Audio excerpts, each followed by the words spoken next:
very difficult for somebody who has been in the traditional media for as long as you and I have to open a program and not mention what day of the week it is.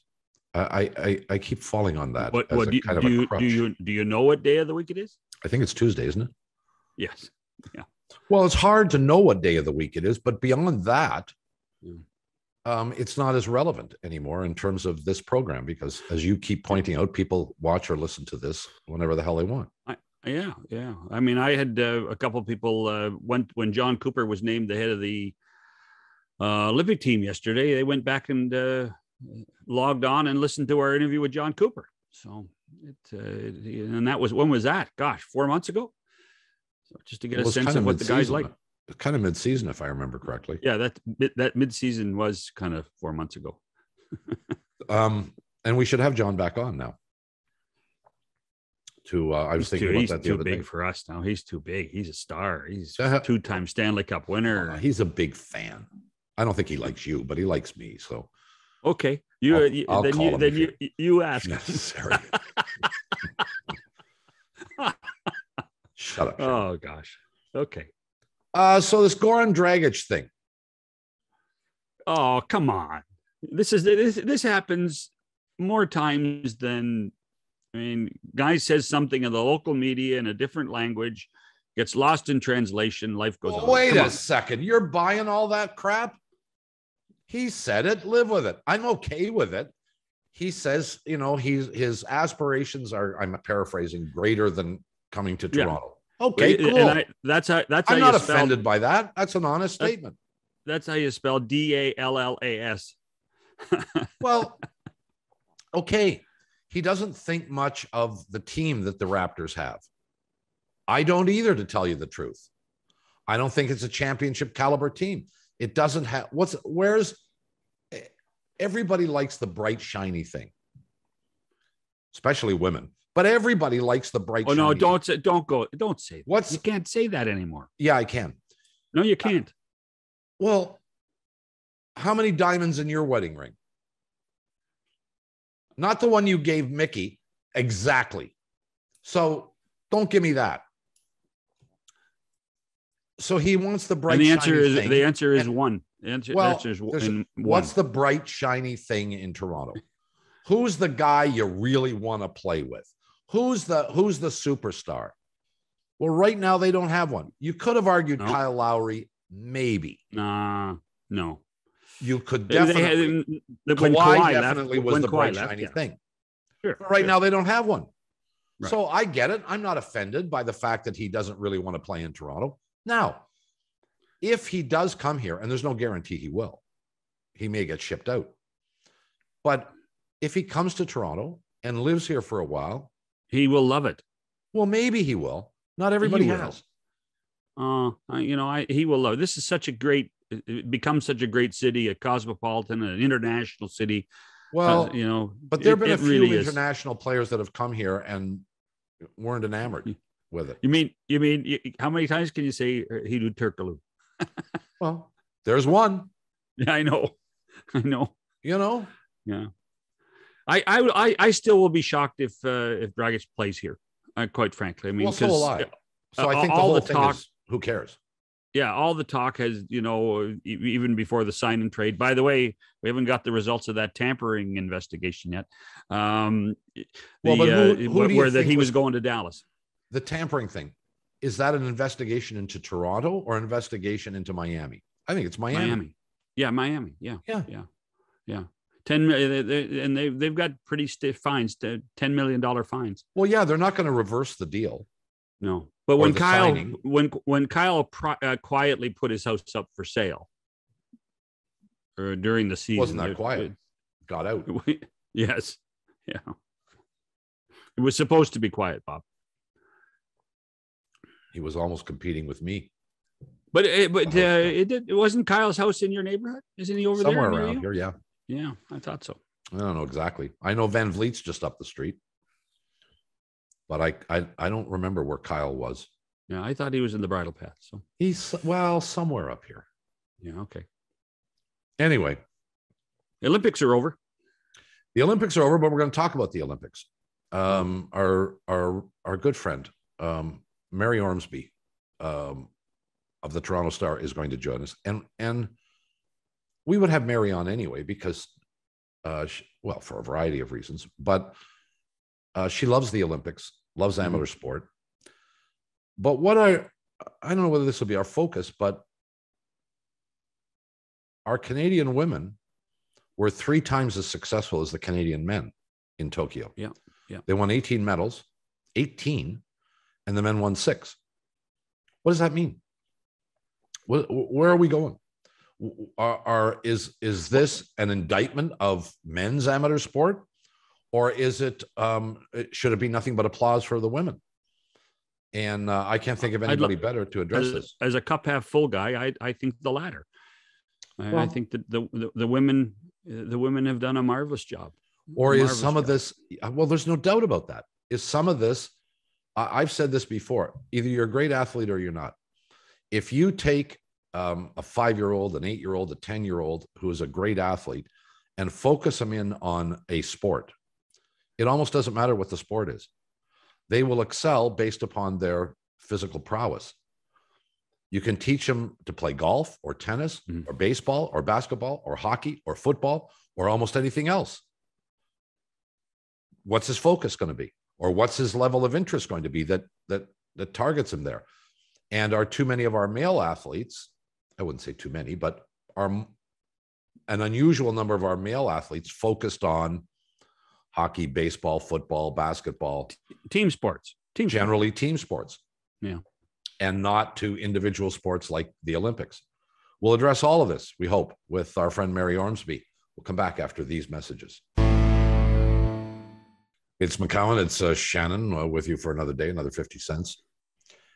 And here's one of our favorite people who has not been on this podcast before, but was many, many, many times on the radio television program. Mary Ormsby of the Toronto Star is with us. How are you? I'm good, thank you, Bob. Hello, John. So great to be here with you. It's exciting. Well, the whole place is just we've upped our class now with you here. Holy smoke! Between Bob and me, we're kind of at the bottom of the poll, but you're here. This is fantastic. Or you've run out of guests on your list who won't do it anymore. No. The magic of Mary Ormsby is that when we have a question we need answered, you're the one to we know you can answer the tough questions. Oh boy, okay.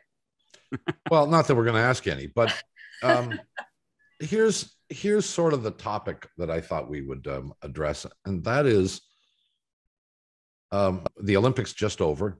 Right. The performance by the women on our Olympic team was extraordinary, and that's become rather more the norm than the exception. 24 medals in all, 18 of them won by women. The first 11 medals Canada won were all by women. Is there a way to analyze why that is specifically, Mary? Well, I think, the 10,000-foot view is, women have been struggling for over a century to get a foothold in the games that mattered, which meant, can I compete at all? Are there enough events for me? And if you're looking at, I think, Canada's role and the way it has supported women, probably in 1976 in Montreal. So we had the Summer Games here in Canada. A lot of younger people may not really know that, or remember that so much, but the impact of 76, I think, was really huge in establishing a groundswell that sport matters in Canada and amateur sport matters in Canada for men and women. And in Montreal, of course, we did not win a gold, won a couple of medals, but not a gold. And then when Canada had Calgary in 1988. Again, we were the only host nation to never win a gold again, and that wasn't solved until Vancouver. So they're part of that as national pride with amateur sports. But I still think that women's journey really began in 76, but kicking it off when, the government began to get involved more and, sort of threw out that idea that perhaps we should support athletes with money, which a lot of people didn't like at the time, but that is, to me, kind of where the traction began. And now we're seeing the fruits of that labor many, many decades later. Do you think it was the result of the, and I hate to use the word failure, but in essence, the failure to achieve any level of reasonable success in Montreal? I mean, if it wasn't for Greg Joy on the very last day of the Olympics, you know, we would have been quite embarrassed, I think. Yeah, well, yeah, failure is the wrong word because everyone was trying their best. And as a host, of course, yeah, you know, as a host country, you get to be in everything. I think that was the rule then. I think it's still the rule now. But I think there was an awakening there that on the world stage, we didn't perform as well as we could have and should have. And more than hockey matters to the country. And I think that was one of the big takeaways, you know, and it was beyond just the pool and the track. As well. It was other things that, you know, that Canadians do well, and should they be supported. So I think that's where, and again, Canada put its money where its mouth was, really. And that's when we started the idea of more funding for the athletes, at least. And then as part of that journey, and this is critical for women too, they began funding the infrastructure. And that does not necessarily mean bricks and mortar. To me, that means great coaching, great programs, great espoir or junior programs to get you into the next ranks. Because for a long time, I think women just got coached by guys who couldn't get a job with the men's team, essentially. Mm-hmm. And over time, you began developing coaches that were specific to women's needs, whether they were male or female, or trans, you know, and not treating women like they were junior men. So I think all those things, like in a nutshell, is what's helped produce what we have now today. And you can see that it works, you know, when you really focus on people, if you're going to spend the money on people, not just the athletes with the great training and physio and recovery and go around the world and compete, but you must have coaches that understand you. You must have physiotherapists. You must have all those supports that go with it. So if you want to be a full-time athlete, you can, or a full-time, part-time athlete, if you still want to go to school and train for the Olympics, those options are available for you. Where does Own the Podium fit into all this, Mary? I think that's huge. Essentially, you get rewarded for doing well at a world level. What do you think?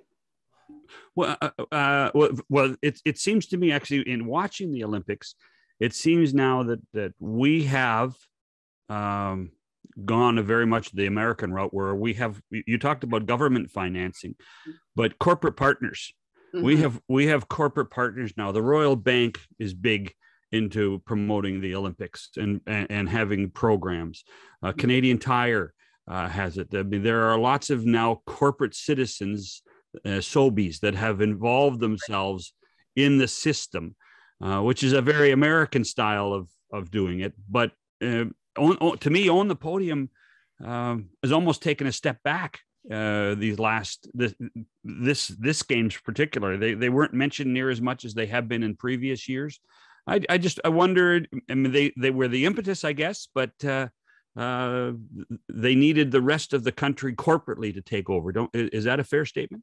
I would say that that's correct. And it's funny you even mention that, because yeah, the Americans don't think twice about it. Of course, you're supposed to, you know, donate to your community, and the you know, private corporations step up. But there was a time too, this is how dating myself or carbon dating myself, but there was a time too when booze ads and tobacco in particular, and we're talking right. to a bit of a you know, a 50+ crowd here, where there was a lot of money in certain sports because tobacco was allowed to be advertised for. I'll just use, you know, alpine skiing for one, a huge sponsor for skiing in Canada back in some of those really early Crazy Canuck days. So there was money there, and that provided a big platform for, you know, the men mostly, but the women too, to compete. When that got drained and the laws changed and you could not advertise tobacco, some of those companies just backed off sports completely. Tennis was part of it, Du Maurier. Golf, and in this country, curling. Car racing was big. Yeah. So, you know, so for amateurs who, you know, got to scrape a little bit of the barrel back in the 80s for cash dollars, those were setbacks. So I don't know if that is a direct line to, you know, Well, I guess I should say that that money disappeared for a while. So if anything, you know, the corporate money comes up, whether it's silently recognized or not, but now it seems to be expected, and it should be. Corporations should be donating. So we engage in this system whereby for 2.5 weeks every 4 years, or I guess more accurately every 2 years, considering the Winter Games, we indulge in the Olympic Games and amateur sport, and are introduced to a bunch of athletes the vast majority of us have never heard of. Right. And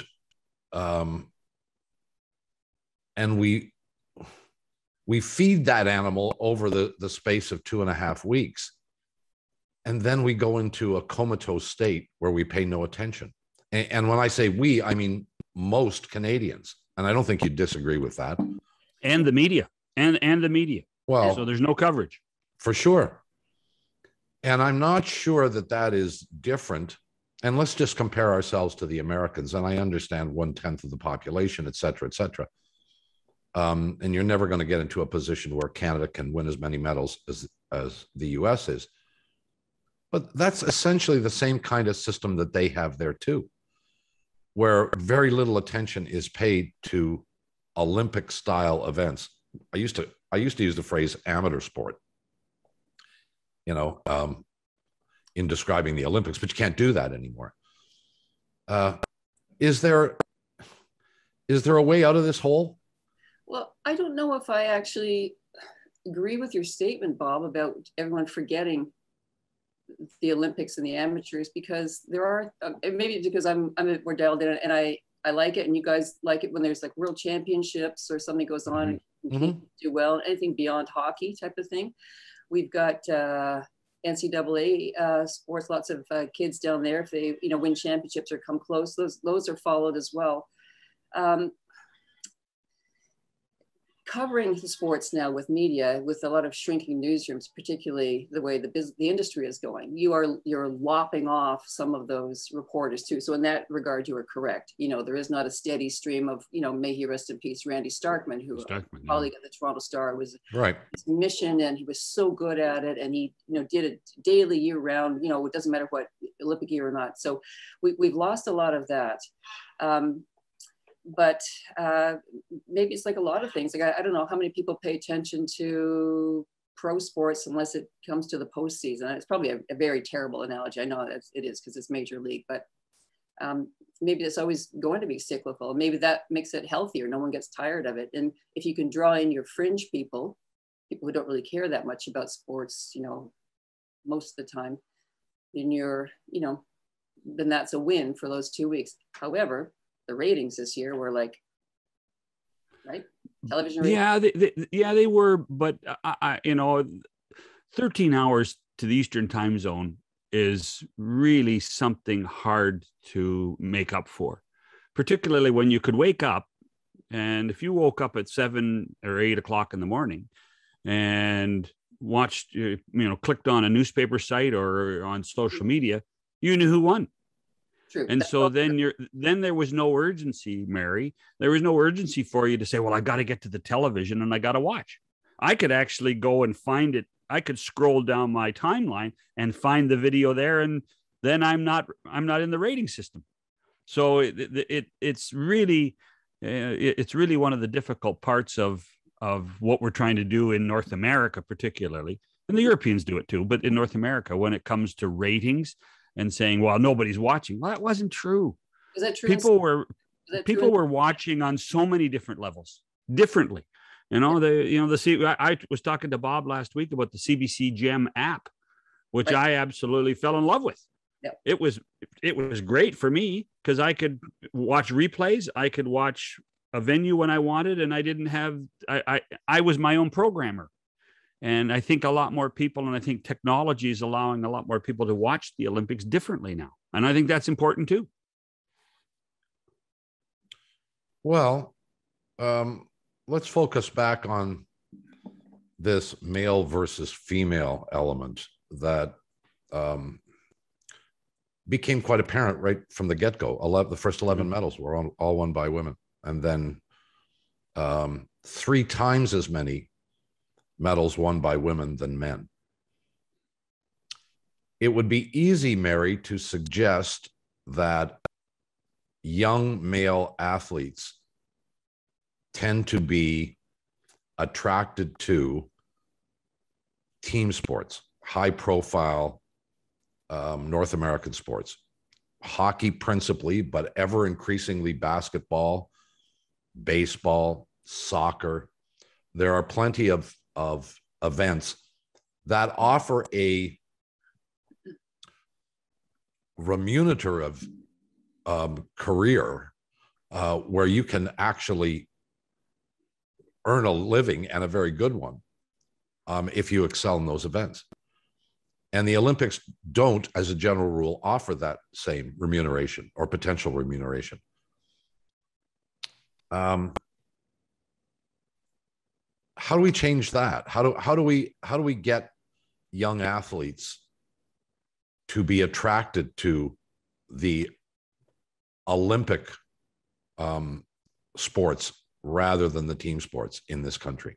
Are you talking about male? No, female too. Females too. Well, females have less of that impact because they have less options. They have fewer options in terms of a professional career. Right. And I think to some extent that does, I don't know, maybe you don't agree, but does that answer the question of why there were 3 times as many medals won by women? I think it's a complicated set of answers and circumstances, Bob, but that may be one of them, because there are more, if being paid is what you would like to do to be in your sport, then who wouldn't be? Because if you're an athlete, you love your sport. You'd love to play till you're 100 years old and every day of the week. Yep. But now there's some soccer in the U.S. and there's WNBA, things that weren't around in 1976. Let's put it that way. So sure. We've got a few more options. And some women, if they want to leave North America, you can go play, like say, so-called semi-pro in Europe. You want to play volleyball with a club in Europe or wherever. So there are options, but those are big asks for people who maybe want to stay here home or stay in North America and want to train. And again, when you go to the girls who go to the NCAA route, for a lot of them, that's the end of the line. And it's a great end of the line for people. You get a scholarship and you get to play 4 years of college down in the US. That's huge. So, is that the reason some of them are staying in the stream and aim for the Olympics? I just don't think there's one answer. How to keep them in sport. This RBC training ground thing, which was kind of new to me, so show up, bring your shorts and t-shirt and running shoes, and you think you're a kayaker, but the cycling people would like to have a look at you. That's kind of interesting. It is interesting. Yeah. It sounds a little bit like Cold War from back, parts of the world would just like take your kids and say, you're going to be a gymnast and you're going to be a diver. But I mean, that's kind of interesting too. Like maybe that prolongs some careers. Like I guess, was it Kelsey Mitchell? Yeah. Cyclist, one of the last goals, so she was doing something else and then they parked her in cycling and away she went. How, and this is, I know the answer, it's almost rhetorical, but how important is winning? Oh, I think winning and personal bests, I use them the same, because personal bests still mean. No, why is that? Personal best to me is, and I'm going to get some notes on this. Personal best is a participation medal. Well, okay. I meant if you're an athlete and you're at the Olympics and you're 4th, right? The famous Canadian finish 4th. But you're still hitting personal bests and you still think, I want to be in this sport for another 4 years. Well, you're progressing, you're improving. Why would you bail out if you're still getting faster or stronger or getting better marks and judges, right? I understand what you're saying. Winning, of course, is going to make it great. That would be a huge adrenaline surge and impetus and more sponsors to give you more, opportunities. I don't know how many there actually are out there. Like, someday you should probably have a look at it. We say you win something and all gold medalists are going to have all their problems solved for the next, quadrennial. But I'm not sure how true that is. Like, especially for women, like, how long does your sponsorship last? Is it 8 months, 10 months? Is it going to be 4 years? You'd be pretty special to have it go 4 years. So, I just don't know the real answer to that. Like how how rich you will become or how better supported you will become by winning medals if you are a woman, especially if you're a woman in a sport that is maybe a little off-center to what we think is a traditional Olympic sport, like swimming or track or gymnastics, volleyball. I'm going to bounce around a little bit here, but many years ago, and you may recall this, TSN launched a women's sports network. Mm-hmm. It was 2001. 2001. It was the first. I could stand corrected on this, but I think I'm right. It was the first and perhaps only digital license that was ever handed back. TSN, that project did not succeed. And TSN, essentially, after spending the money and winning the bid for that license, literally gave it back. I don't know that anybody else has ever done that. If, here we are 20 years later, if that idea was launched today, a women's sports network, or was re-engineered for today, would it be different? Would the results be different? I think it would be, because as John just mentioned about the, the apps and all the different ways we can look at things, so you can tailor your experience or your wants to women's version of Netflix or something, or however they would do it. I think you're going to tap into a lot more potential, clients or subscribers using that appeals to them. Like John's got a better, you both have better handle on television than I do, but I mean, the way that TSN launched that 2001 is so traditional. There's obviously there wasn't enough programming that people were interested in to keep it running, but that may be different today if you could have a slimmed down, more groovy version that you can sort of, you can, on your phone, on something else. How would that work? Actually, that really brings up a big question, because after Canada's women won the gold medal in soccer, which, by the way, was as excited as I've seen McCowan in a long time. He's really excited about it. We had to actually stop. We had to stop recording. We had to stop recording our. Well, Friday we had to show. pause. We were in the middle of doing this stupid show, and the game was on, and then they went had to the stop. shootout, and I said, "Well, we're going to stop for a minute and go watch the damn shootout." So we got up early. We're screaming at the top of our lungs. It was a great experience. But out of that, some of the players on the team said, it's really a disappointment. There isn't a Canadian professional women's soccer league. Yes. At which point you say, okay, that is a really nice idea, but how practical is it? I mean, we've seen women's hockey, professional hockey, respectfully fail. Well, struggle in our at country. the very least. I don't know. Let's not say fail. Let's struggle. It's a business, right? But now it's operating in the U.S. and it's got a Canadian, continue to. But I know what you mean. But I wouldn't say it failed. It just didn't. It ceased to exist. Well, it was. I mean, when you cross that line into professionalism, the concept of making money becomes a huge factor. And is there enough of an audience to generate, and enough of a corporate sponsor base to generate revenue for women to thrive in the professional hockey/soccer world? And it's a huge question. Well, I think the short answer right now is no. And that's not because people haven't been valiant in their efforts to try to make it happen. If there's a corporate, funder to do this, or a set of them, they're not there, or they're not going to step up, or they're only going to put, so the money's not there and the commitment's not there.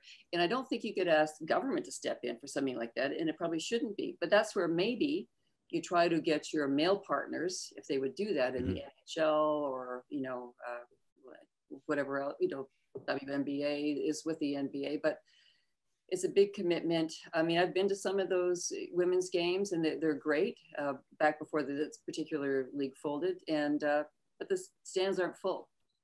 No. They weren't full, and you can't, and these are small stands, and that's no knock against what you're seeing, because I bring my daughter with me, and they just weren't full. So, you almost have to, you hate to say it, but you might have to piggyback in some situations on, a rich men's version of it, NHL, if that would happen. But then, but where does that leave everybody else? They say women's volleyball. I don't know if that would ever be a pro league over here. You have to play over there in Europe, probably. Yeah. Let's take a quick break. We'll come back with more. Mary Ormsby is with us back after these messages. It's McCowan. It's Shannon. Our guest is Mary Ormsby of the Toronto Star. You know, one of the issues we were talking about, I guess, the future of women's sports, and particularly at the professional level. Here's the reality as I see it, Mary. Mm-hmm. If you're going to succeed in a women's sport at the professional level and draw significant interest, I think you have to find something that doesn't provide or allow for a comparison with men's sport. And what I mean by that is, I mean, in 2010 in Vancouver, I went to a women's hockey game. I think Canada played Norway and won 8-0. It wasn't much of a game in terms of competition, but had a great time. Mm-hmm. Enjoyed it very much. But the sports where we see women attempting to get equal footing, basketball, mm-hmm. You watch a WNBA game and immediately you reflect on the NBA. Hockey, you look at a women's hockey game and you immediately think of the National Hockey League. And in my mind, that comparison, while unfair, is almost inevitable. And it's no less a comparison than a minor hockey team. If you've got an AHL game opposite an NHL game, you're probably going to watch the NHL game. And you go down the list on all of those things. A major U.S. college football game versus a Division III game. You know, you can tell the difference. You can see the difference, and emotionally there is a different connection.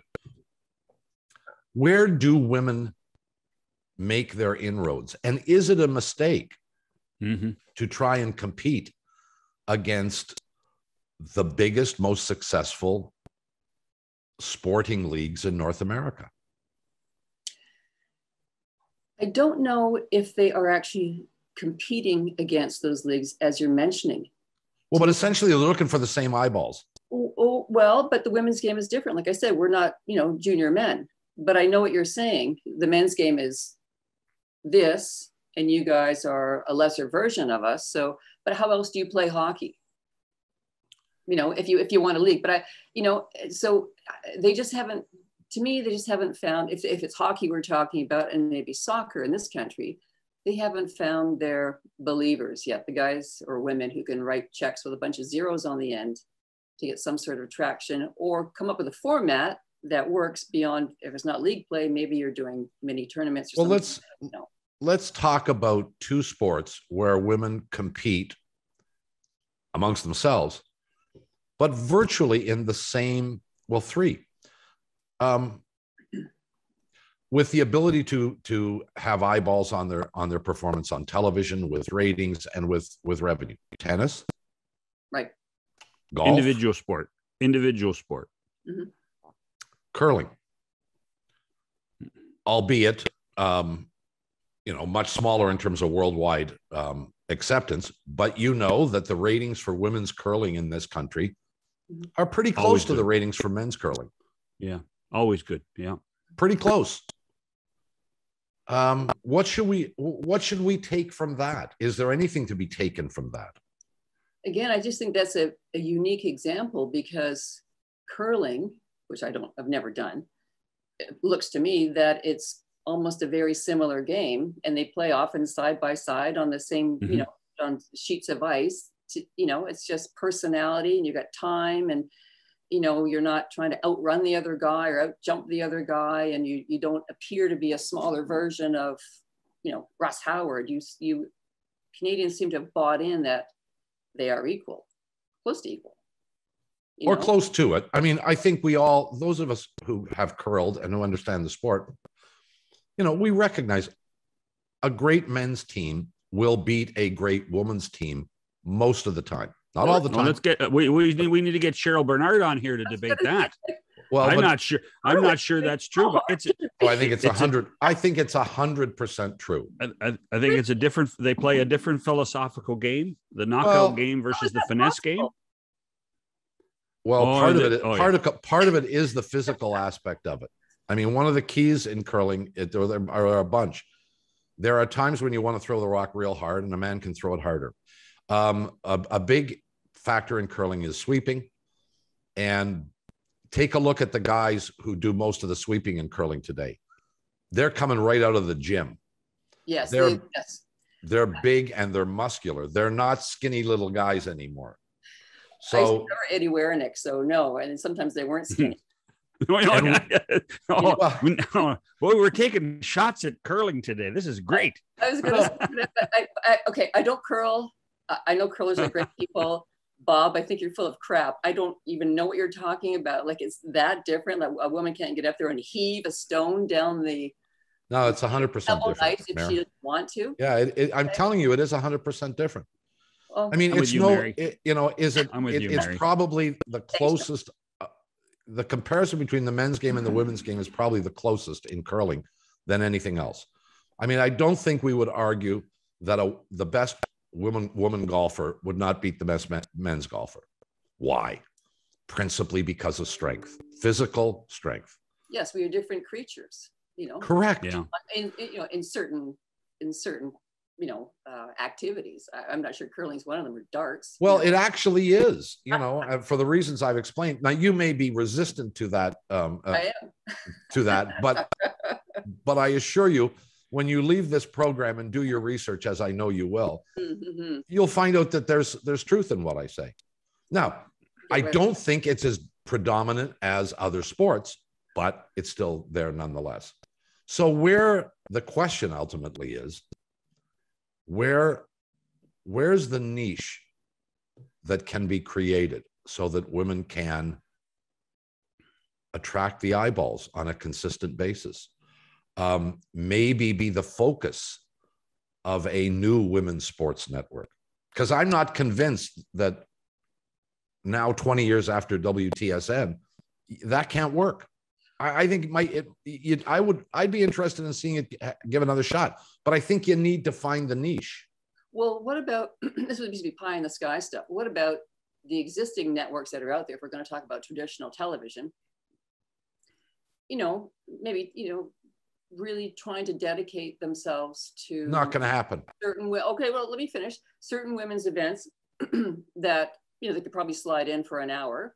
But if there was a key track meet that had, Andre DeGrasse and some of our key, maybe Damien Warner, if he's still going to compete, and our women together, just showing them, if it's track and field. I know we talk about team sports, but there's a lot of different events that maybe you try to do as showcase events, when. Quite frankly, that's what that niche, the CBC have developed that niche. The CBC more than anybody, more than any other network. Whether it's downhill skiing, the alpine skiing programs, whether it's the track and field, whether it's the World Aquatic Championships, those still they still exist on the CBC. Here's the problem: we don't watch the CBC very much anymore. We used to watch it all the time, and the CBC have dedicated a ton of time on Saturdays for those exact events. The other problem is, Mary, and this goes back to the root of, well, maybe it's the root of evil, but it's the root of reality, is they don't generate enough viewers to generate enough revenue. Correct. And so the CBC question becomes, can get away with it because they are the public broadcaster who are funded by our tax dollars. And in this day and age, this is a perfect time for the CBC to say, listen, we have to cover all Canadian athletes, male or female, professional or amateur. They have chosen to go the amateur route more because the other networks do a massive job of covering professional sports in North America. The question becomes for you, Mary, is how do we get over that? And will we ever get over the fact that we do compare a professional athlete and the level of entertainment that we get out of, and I say this respectfully because I love women's hockey, a good women's hockey game other than Canada, USA, because that exists. How do we do that versus comparing it to the men's sport? Because there is that stigma. Yes. Well, a couple of things right off the bat.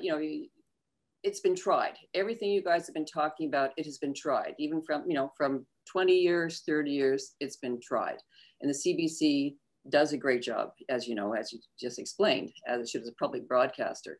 The second point would be, if you're talking about traditional television networks, it would appear to me that, of course, the bottom line is money, but those networks are not interested, it's not charity, but not interested in carving out some time, whether it's, a couple times a week or whatever month, to try to grow any kind of traction for this kind of viewership, or do anything around it, or package a show or an event, whether it's a team sport or not. Bob, I still think there are other events out there. Like, I love track and field. Like, I would watch it. But they're just not willing to do it because it doesn't make him any money. So how do you get started if you can't break into the, no offense, old boys club, because you don't make enough money? You're not the Jays. Mary, I'm not arguing.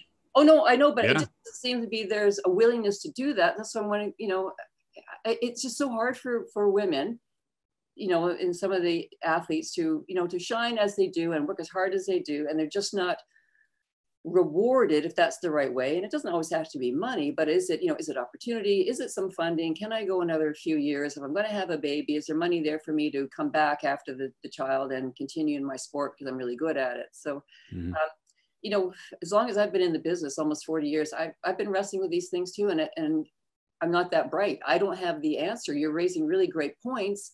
We seem to be going around the mulberry bush every year after the Olympics, but no, I know. Everyone says, "Oh, you women are great," and you're making great protests about, male autonomy of your bodies. The German gymnasts wore full body leotards. They're pissed off at having to wear tiny wee things. And the Norwegian handball beach volleyball team wore shorts. They just, gave the finger to their own organization, the IOC. So, if there was a way to do it otherwise, the IOC is sitting on more billions than probably the Catholic Church.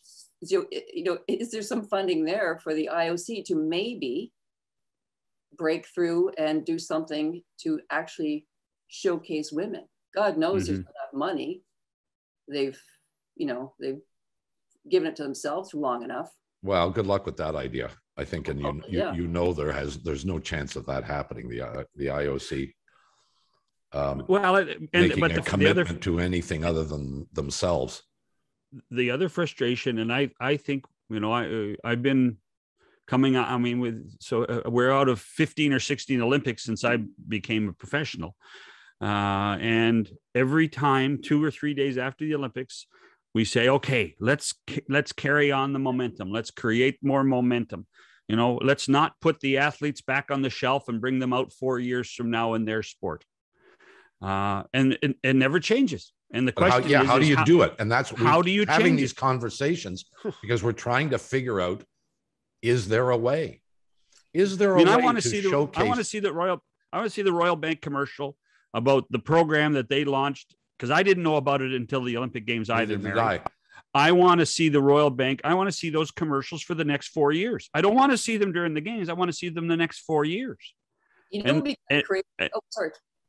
Well, I can guarantee you somebody at the Royal Bank in the marketing department is saying, we don't get enough eyeballs to watch them. And we don't get enough eyeballs to watch them for the next 4 years. We're only get them during the Olympics. You know what? I just had this crazy idea. All these really terrible shows on TV that probably, well, I don't watch, but Big Brother and Live in a House and Bachelor and Bachelorette and I don't watch them either. An RBC type of thing.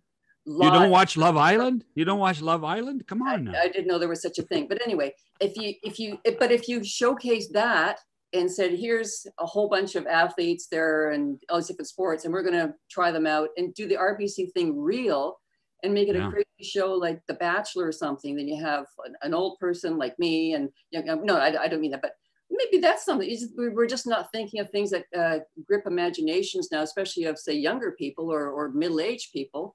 Because I know with my kids, they watch, they like podcasts and they don't really watch traditional television unless it's a ball game, right? Or something. But they're listening to all their favorite sports guys. And my sons are all in their 20s. And then, you know, my daughter watches those crap shows like, you know, Bachelorette and whatever they're called. But maybe there's a different way to showcase. If RBC is onto something that's gained, you know, like a few eyeballs and interest during the Olympics, maybe you could do that. Let's follow the journey of this athlete to the new sport we're going to put him in, or her. Before we let you go, we have a somewhat unique situation. It's unfortunate, but with these Olympics being delayed by a year, we've got Winter Games coming up right away. Yeah. And we only have a 3-year wait before, we hope, before the next Summer Games. What do you think the potential influence of that will be? Have you thought about it? Just 3 years from now for the next Summer Games? Yeah, yes. and you know, less than a year for the Winter Games. I think that for the Summer Games, I think it's going to be probably very good for people who medaled and did well in this particular, because 3 years is not that long. If you're someone in their 20s, you know, if you're a little more in your 30s, that's going to be tough, you know, because maybe you would have retired by now. The Winter Games, I think people are just addicted to the Winter Games in Canada. They're going to love whatever we throw at them because, you know, the Olympics in some ways are so much about inequity from around the world, you know, but we tend to do really well in the winter sports. My other very quick point would be, what has worried me about the pandemic is not our Olympic generation and the next Olympic generation. It's girls who are now 11, 12, 13, you know, kicked out of school because of the pandemic. Haven't been out of the house. Haven't been out of the 18 house. months. Yeah. And when they go back to school, there have been, you know, already studies done that they are going to drop out of sports. So are we going to see a lull 2 or 3 Olympics from now? Because these kids just say it was the worst period of my life, and they weren't in school and they weren't exposed to, you know, physical activity. That to me is more important than who wins medals 3 years from now. Like that generation of girls who are coming out of grade 8, going into grade 9, 10, when they bail out of sports. It's a really good point. And the scarier thing is we're not 100% sure we're done with this. You know, America certainly isn't. And a great portion of the rest of the world isn't. I think we're doing okay here in Canada, but we can't be sure that there isn't another wave coming. So we don't know what the future is going to bring. Get your vaccinations, everybody. Yeah. We invariably, as you asked, you know, we look for answers to questions after an Olympic Games, and especially these where the women did so well for our country. And unfortunately, through no fault of yours, we don't have the answers. And we continue to search for them. But hopefully at some point in time, either those answers will be revealed or somebody will make so much money, they'll say, I'm going to devote billions of dollars to making this work. And maybe that's all it takes. But we shall find out in due time. But you know how billionaires keep their money, right? Yeah. Well, they don't piss it away, but more or less, yes. But you know, you never know when there are people out there who make so much money that they don't know what to do with it. And if they have a particular, and maybe it's not a man, maybe it's a woman who has a particular admiration, love for women's sports, amateur sports, whatever. And they say, you know what? I may lose a lot of money for a while, but I'm going to give this a shot. And we'll keep our fingers crossed that maybe that'll happen, because I don't know the other answers. We love you, you know that. And we miss seeing you around on a regular basis. And if it's okay, we'll bug you not too far down the road again to join us. Is that okay? I would love that. That would make me very happy. Thanks, John. Thanks, Bob. All the best. Mary Ormsby of the Toronto Star, back after these messages. Our thanks to Mary Ormsby for joining us on the program. As usual, we solved nothing, Shannon. No, we actually solved that you really don't know much about curling. I know a lot about curling. I know more about curling than you do. And Mary Mary acknowledged she doesn't know anything about curling. No, but and over the coming days, you will find that I am correct. And my female curling friends, of which I have a few, will be pissed at me, no doubt. But they will also acknowledge that there is a certain physicality to curling that means a man's team would be favored over a woman's team. I won't say invariably, but if they were of comparable skill sets, the men's team would win most of the time. Well, I'm not even touching that one. And it's not lack of skill. Oh, no. It's a physical thing. It's to a great extent, it's about sweeping. You know, a 240-pound guy with bulging muscles who plays in the front end of a high-performance curling team can carry a rock through sweeping a long, long way. And a relatively petite woman cannot do that, which is understandable. I'd rather be on Cheryl Bernard's team. So, well, I'd rather be on Cheryl Bernard's team too. Yeah. Okay. Good. Although Cheryl doesn't curl anymore, she just talks about it. Now I say that I don't know if she curls anymore, but she doesn't curl competitively anymore. In any event, now there's a sexist comment by you. So you're criticizing me for telling the truth. I'm far from sexist. Well, let's let others be the judge of that. Toronto Blue Jays won 9 out of 11, I think, in their homestand. And people are starting to talk about the ghost of 2015. I'm getting a little excited. I got to tell you. Are you? Yeah. All right. I mean, this is a really, really. I mean, if they only could find another bullpen arm or two, like a good one, you know, it's the only thing that's been. This team can hit like crazy, and the starting pitching has been fantastic. Yeah. And the trade helped, boy. The trade has been. How many bad outings did you get in this homestand? 1, 2? You know what I really liked? Exceptional. You know what I really liked was I loved the outward enthusiasm of the players. Oh yeah, it's infectious, and like to see when Springer's prancing around the bases after a home run, there is something to really enjoy in this, and that's a really good sign. If you watch games on television, which most of us now do not out of choice necessarily because we didn't have a choice, there are more shots of the Blue Jays dugout than ever before in history, and that's not by design. That's because, or it's not deliberate. It's because they are so animated. Yeah. I have never seen a team as animated and having as much fun, always moving, always talking, always laughing. You know, somebody hits a home run, they come out of the dugout like crazy. Let's save this stuff. We'll talk baseball tomorrow. Oh, okay. You want to tell everybody who's coming on tomorrow? Dan Shulman's on tomorrow. All right. We'll look forward to that. And again, our thanks to Mary Ormsby for joining us. For Shannon McCowan, have yourselves a swell day or evening or whatever's next for you. See you later. Goodbye, everybody.